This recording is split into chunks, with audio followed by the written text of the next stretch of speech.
Hello tout le monde, me revoilà avec une petite vidéo sur les fractions qui pose souvent problème parce que les fractions c'est pas une écriture qu'on aime bien, c'est pas une façon de faire qu'on aime bien et puis il y a plein de règles sur les fractions. Donc voilà, on va essayer de dépatouiller un peu tout ça. Première chose sur les fractions, l'écriture. Une fraction, d'abord d'un point de vue mathématique c'est une division. C'est-à-dire que, si je prends A et B de chiffres ou de nombres, quand j'écris A que divise B, c'est la même chose que si j'écris A que divise B, et c'est la même chose que si j'écris comme ça. Ça, c'est une division. Ça, d'un point de vue mathématique, le résultat sera le même dans les trois cas. Mais ça, on va dire que c'est une division. Ça, c'est plutôt une fraction. Et en tout cas, c'est les fractions de la façon dont on les écrit quand on est au collège et au lycée. Et après, ça, c'est pour nous, quoi, entre nous. Plusieurs règles. Donc voilà, ça c'est différentes façons de les écrire. Et après, évidemment, ce qui va poser problème, c'est les opérations sur les fractions. Première série d'opérations, c'est les additions / soustractions. Les soustractions étant l'opération inverse des additions, les règles qui vont s'appliquer vont être les mêmes. Alors, je prends une première fraction, et donc 1 sur 4, et je veux lui ajouter, on va dire 2 sur 5. Au hasard. Alors, pour pouvoir poser l'opération, et pour pouvoir ajouter 1 sur 4 à 2 sur 5, il va falloir qu'on les mette dans la même, entre guillemets, unité. C'est-à-dire que là, quand en bas vous avez 4 et 5, c'est comme si vous aviez des unités différentes, c'est comme si vous aviez des objets différents et que vous vouliez les ajouter, ça ne marche pas, c'est juste pas possible. Donc, il faut passer ce qu'on appelle au même diviseur commun. Et alors là, de deux choses l'une, soit il y a un truc qui vous saute aux yeux, c'est-à-dire vous dites « Ah oui, mais c'est celui-là », soit vous faites carrément le diviseur commun de 4 et 5, c'est 4 que multiplie 5. C'est-à-dire que ça fait 20. Si vous multipliez 4 par 5 et que vous trouvez 20, on est bien d'accord que 20, c'est bien un multiple de 5, et que 20, c'est aussi un multiple de 4. Donc ça veut dire que dans la table de 20, vous allez rencontrer et 4 et 5. Ça nous suffit. Alors après, effectivement, là il n'y en a pas, mais on peut se poser la question, le fait de les multiplier comme ça, on peut se poser la question, mais est-ce qu'il n'y en aurait pas un qui serait plus petit et tout ça? C'est comme vous le sentez. Il faut que vous ayez la même unité, c'est-à-dire le même nombre en haut et en bas, pour les deux trucs qui s'ajoutent. Soit vous envoyez un tout de suite, soit vous faites comme ça. Dans tous les cas, c'est pas, on verra par la suite, mais c'est pas une faute mathématique. Par contre, comment je passe de 1/4 à quelque chose sur 20? Donc ça on le verra, on va le poser. Mais pour aller de 4 à 20, j'ai multiplié par 5, donc ça veut dire qu'en haut j'ai multiplié par 5 aussi.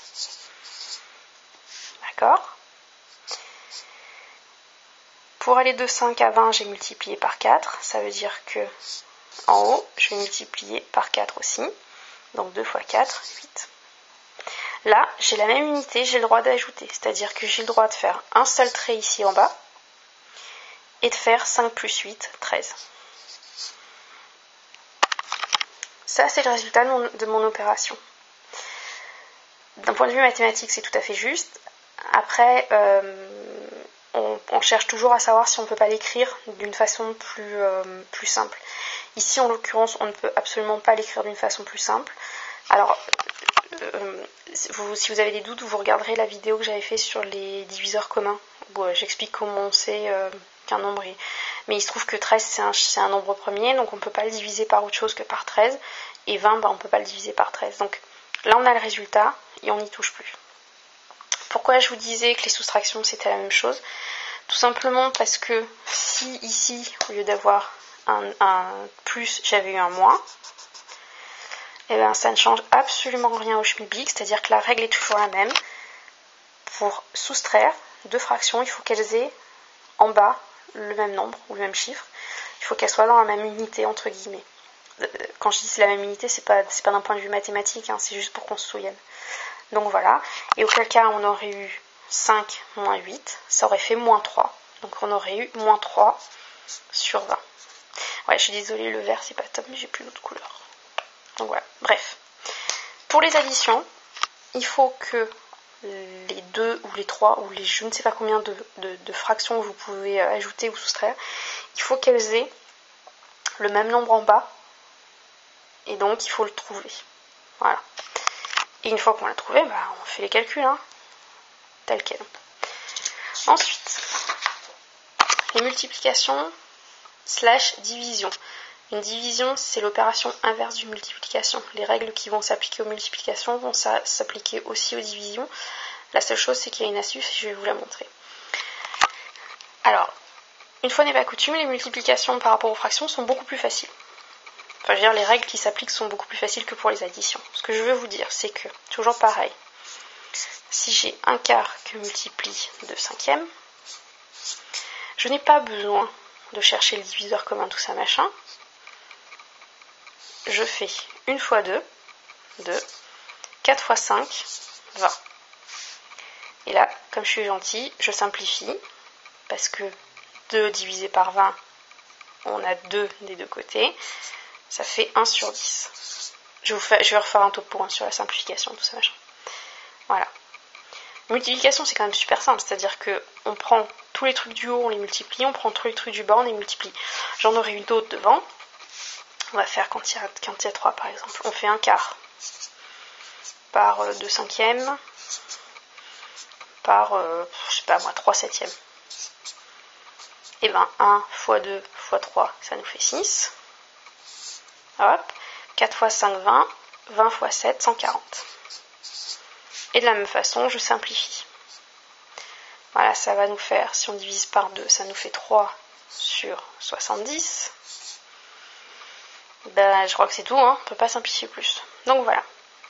Alors, pourquoi je vous disais que les divisions, on avait les mêmes trucs, c'est-à-dire que une division, c'est l'opération inverse d'une multiplication.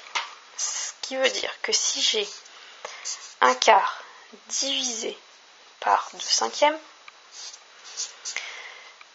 le 1 quart ne bouge pas. Par contre, pour passer, parce que la division telle qu'elle, c'est pas pratique, ça peut devenir une multiplication si on inverse les deux, c'est-à-dire qu'on fait 5 sur 2. En mathématiques, diviser par 2 cinquièmes, ça revient à multiplier par 5 demi, enfin 5 sur 2.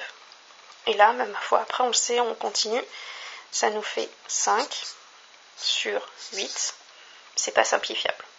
Résultat. Voilà. Autre chose sur les fractions, donc quand j'écris par exemple 200 sur 100, d'un point de vue mathématique, j'ai juste. Maintenant, il y a quand même mieux pour écrire.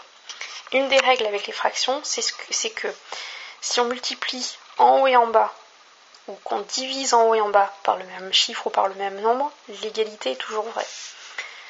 Un exemple. Un quart. Si par exemple on a une tarte, ouais allez moi je mets tarte, je m'en fous. On la coupe en 4, un quart, on est bien d'accord que c'est tout ça. Imaginons que je multiplie tout en haut et en bas par 2. 1 fois 2, 2, 4 fois 2, 8. Et ma tarte, au lieu de la couper en 4, je la coupe en 8. Je ne veux pas de commentaires. 2 huitièmes, ça fait exactement la même chose. Ça fait cette part-là. Donc, une fraction, si on la multiplie en haut et en bas, ou si on la divise en haut et en bas par le même chiffre ou par le même nombre, on garde l'égalité. Ce qui veut dire que là, on peut diviser en haut et en bas par 100. 200 divisé par 100, ça va faire 2. 100 divisé par 100, ça fait 1. Et même que, on peut simplifier encore en me disant que c'est 2. Donc, ce qui est important de retenir, c'est que une fraction garde son égalité, c'est-à-dire que le résultat sera absolument le même si on divise ou qu'on multiplie en haut et en bas par le même nombre. Alors, vous allez me dire à quoi ça sert. Vous allez voir que Quand vous allez faire des additions, quand vous allez avoir des résultats un peu bizarres, vous serez bien content de vous dire « Ah tiens, si je divise en haut et en bas par le même nombre, ou si je multiplie en haut et en bas par le même nombre, j'ai toujours le même résultat et j'ai toujours l'égalité. » Et c'est souvent pour ça que quand vous avez un exercice, les profs vous demandent le résultat simplifié. C'est-à-dire que si vous faites plein d'opérations et vous arrivez là, d'un point de vue mathématique, vous avez bon. Maintenant, si on vous demande le résultat simplifié, on va vous demander cette étape-là, voir cette étape-là quand elle est possible. Elle est rarement possible parce que souvent, c'est rare qu'avec des fractions, on se retrouve avec un nombre entier, mais pourquoi pas, c'est tout à fait possible. Mais souvent, vous allez vous retrouver avec une fraction, mais c'est vrai qu'on veut le résultat le plus simple possible, donc ça veut dire avec les nombres ou les chiffres les plus petits possibles par rapport aux autres. Donc voilà, j'espère que c'est un tout petit peu plus clair. Ça demande les fractions, ça demande d'être concentré pour pas faire de bêtises et pas faire d'erreurs. Donc ça veut dire faire un brouillon avant de mettre le résultat au propre sur la copie quand c'est pour un devoir. Et puis ça demande de bien jongler avec l'étape de multiplication pour pas faire d'erreurs. Et puis voilà, mais sinon c'est pas... c'est un peu chiant les fractions, mais c'est pas si catastrophique que ça. Il y a pire, il y a largement pire. Et puis l'idée c'est d'en faire et d'en refaire pour s'entraîner et être à l'aise avec cette écriture-là. Donc voilà. Bon courage, et puis n'hésitez pas si vous avez des questions sur ma boîte mail ou sur YouTube. Bon courage, ciao.